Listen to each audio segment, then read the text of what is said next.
Salam anak-anak, apa kabar hari ini? Pasti luar biasa. Oke, hari ini kita akan belajar di subtema 2 tematik 4F. Ya, tematik 4F. Kemarin kita sudah belajar di tematik 4F subtema 1 tentang daur hidup hewan yang mengalami metamorfosis dan tidak mengalami metamorfosis. Kemarin kita sudah belajar metamorfosis sempurna. Hari ini kita akan belajar tentang metamorfosis tidak sempurna dan pemanfaatan makhluk hidup. Oke. Nah, di sini Miss kasih gambar yaitu daur hidup hewan, metamorfosis sempurna dan metamorfosis tidak sempurna. Kalau yang metamorfosis sempurna kemarin apa? Oke, kupu-kupu, terus apa lagi? Nyamuk, lalat ya. Di sini kita akan lihat metamorfosis tidak sempurna. Miss kasih gambar yang pertama adalah belalang. Oke. Terus kita lanjut. Nah, tematik 4F subtema 2 di halaman 51. Ya. Nah, halaman 51 itu ada pengertian metamorfosis. Di dalam buku nggak ada ya, tapi di sini Miss Maria kasih. Metamorfosis tidak sempurna adalah perubahan yang terjadi pada bentuk hewan dari muda sampai dewasa tidak berubah bentuk. Itu pengertiannya ya. Nah, oke, terus kita lanjut. Kita lihat contohnya. Oke, di halaman 51-52. Nah, yang pertama Miss Maria ambil contoh yaitu kecoa. Nah, kecoa ini metamorfosisnya itu dia hanya 3 tahap. Tahap yang pertama itu adalah telur, yang kedua adalah anak kecoa atau kecoa muda atau nama lainnya itu nimfa. Terus yang terakhir adalah kecoa dewasa atau imago. Ya, ini contoh yang pertama. Terus contoh yang kedua adalah capung. Sama ya, dia proses tahap-tahapnya hanya 3. Telur, nimfa, dan capung dewasa. Nah, terus yang berikut. Di halaman 52, yang Miss ambil di sini adalah belalang. Sama, belalang tahapnya hanya 3, telur, nimfa, dan belalang dewasa. Yang terakhir adalah Miss ambil contoh yaitu jangkrik. Nah, jangkrik ini juga sama ya, ada telur, nimfa, dan imago. Ya, nimfa tadi itu adalah hewan muda ya, kalau imago itu adalah hewan dewasa. Sampai di sini sudah mengerti ya, oh itu adalah contoh-contoh dari hewan yang mengalami metamorfosis tidak sempurna. Berarti dia saat muda dan saat dewasa itu sama bentuknya, bentuknya, tapi ukurannya yang berbeda. Kalau yang masih muda ukurannya pasti lebih kecil ya. Kalau yang sudah dewasa ukurannya pasti lebih besar. Oke, kita lanjut. Nah, yang berikut kita akan lihat manfaat makhluk hidup. Halaman 59.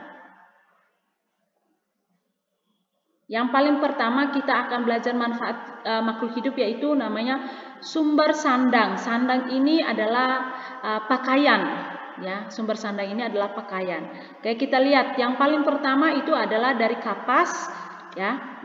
Ini ada gambar kapas seperti ini. Kapas ini menghasilkan kain apa? Ya. Kapas menghasilkan kain katun yang biasa kita pakai untuk baju ya. Kapas ini berarti dari tanaman ya. Terus yang berikut dari ulat sutra. Kalian boleh lihat di situ ulat sutra ini ya, dia menghasilkan benang-benangnya. Terus benangnya bisa dijadikan kain. Ya, kain ini yang biasanya digunakan untuk kayak pakaian pesta, kalau gaun seperti yang wanita yang agak seperti licin ya, tapi harganya mahal. Oke, terus yang ketiga ini dari bulu domba. Kalian lihat ya di gambar itu, oh domba, bulu dombanya digunting, terus akan dijadikan benang. Benang apa yang dijadikan dari bulu domba? Yaitu benang wol. Benang wol ini menghasilkan pakaian seperti ini, ya, yang menghangatkan tubuh. Ya. Oke, terus yang terakhir dari macam kulit hewan, berbagai macam kulit hewan. Yang di sini Miss ambil dari kulit hewan harimau ya. Dia akan menghasilkan baju atau tas atau dompet yang warna dari kulit harimau. Oke, itu adalah sumber sandang. Oke, kita lanjut yang berikut. Di halaman 60, yaitu bahan pangan. Pangan itu apa? Pangan itu adalah makanan.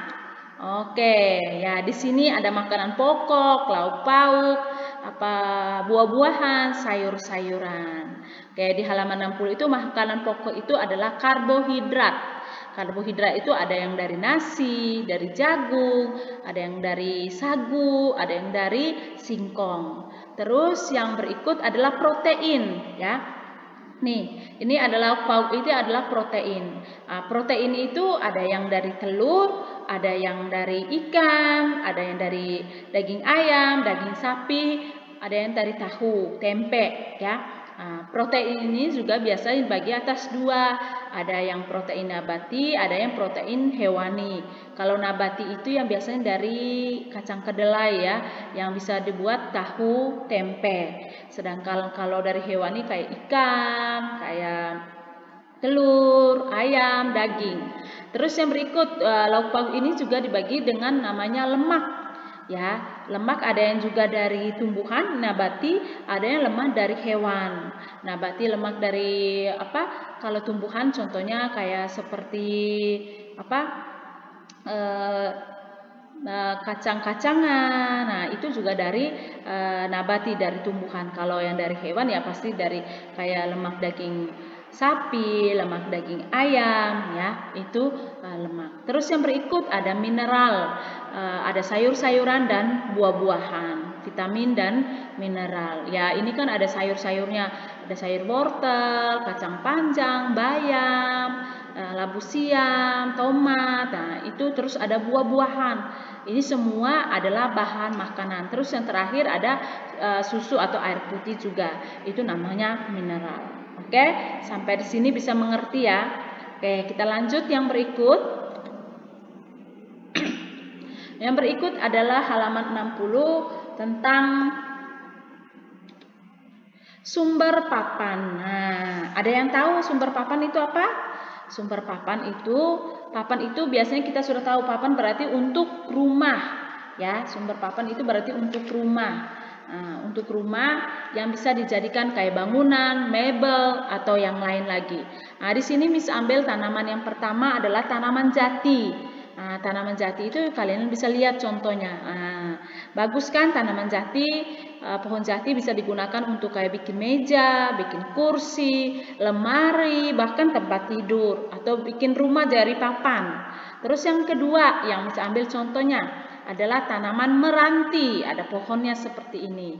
Tanaman meranti, ini lihat hasil papannya. Papan ini bisa digunakan, ada yang buat rumah, atau bikin yang lain lagi, ya. Masih banyak yang digunakan. Itu dari sumber papan.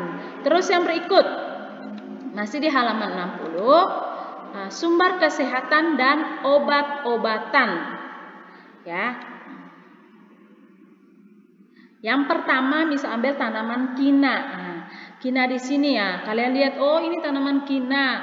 Jenisnya seperti ini. Fungsi dari tanaman kina ini untuk apa? Tanaman kina ini fungsinya untuk obat malaria dan jantung. Terus yang kedua apa lagi?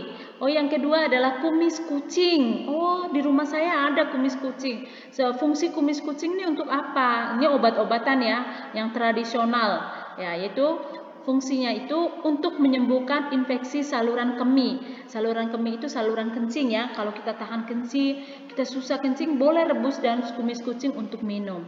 Terus mengobati gangguan ginjal. Ginjal berhubungan dengan kantong kemih kita. Kalau kita sering tahan pipis, kalau kita takut, contohnya mau izin gurunya takut, tapi kita tahan sakit, lama-kelamaan kita akan infeksi saluran kemih. Nah, itu kalau belum bisa berobat ke dokter, bisa rebus dengan kumis kucing, daun kumis kucing. Oke, terus yang berikut, kayu manis. Nah, kayu manis ini selain buat untuk rempah-rempah masakan, kayu manis ini ada fungsi untuk obat-obatan. Nah, yaitu yang pertama mengurangi kadar gula darah di dalam tubuh dan mencegah kanker. Oke, terus yang berikut, misalnya contoh yaitu jahe. Jahe kan pasti banyak ya. Kalian sudah tahu ada yang menghangatkan tubuh. Kalau lagi musim hujan, minum susu jahe, tubuhnya jadi hangat. Selain untuk menghangatkan tubuh, jahe ini juga mengatasi pencernaan.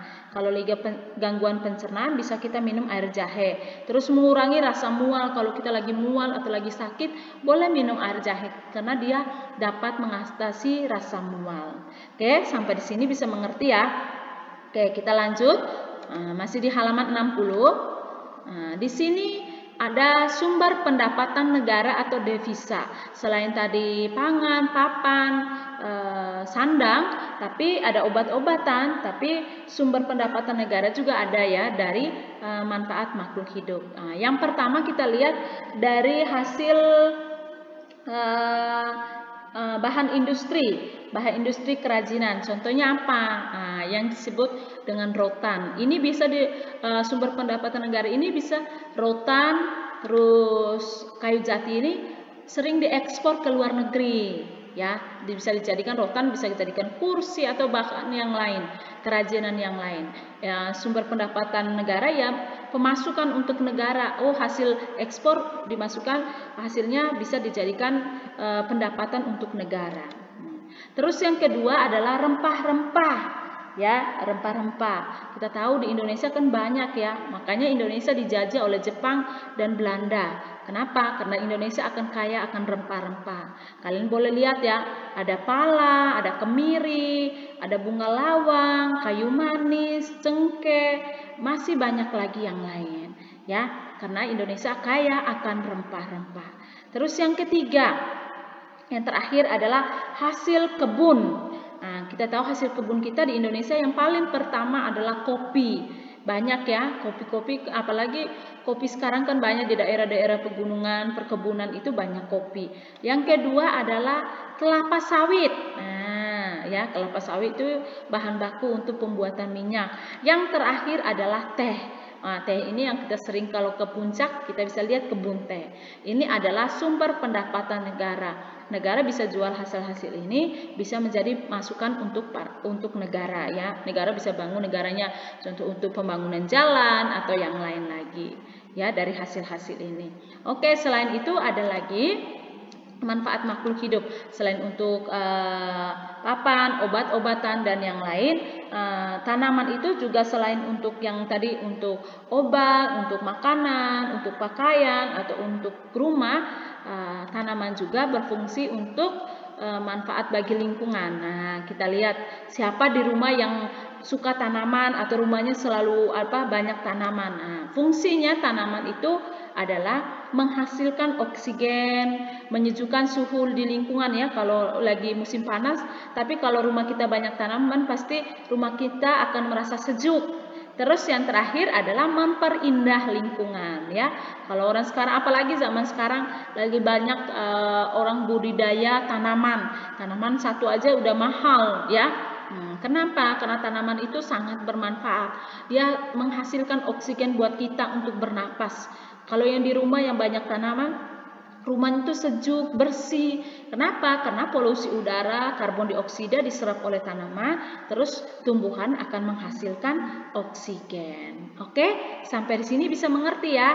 Itu subtema 2. Oke, sekian. Terima kasih. Tetap semangat belajar, tetap jaga kesehatan. Tuhan Yesus memberkati.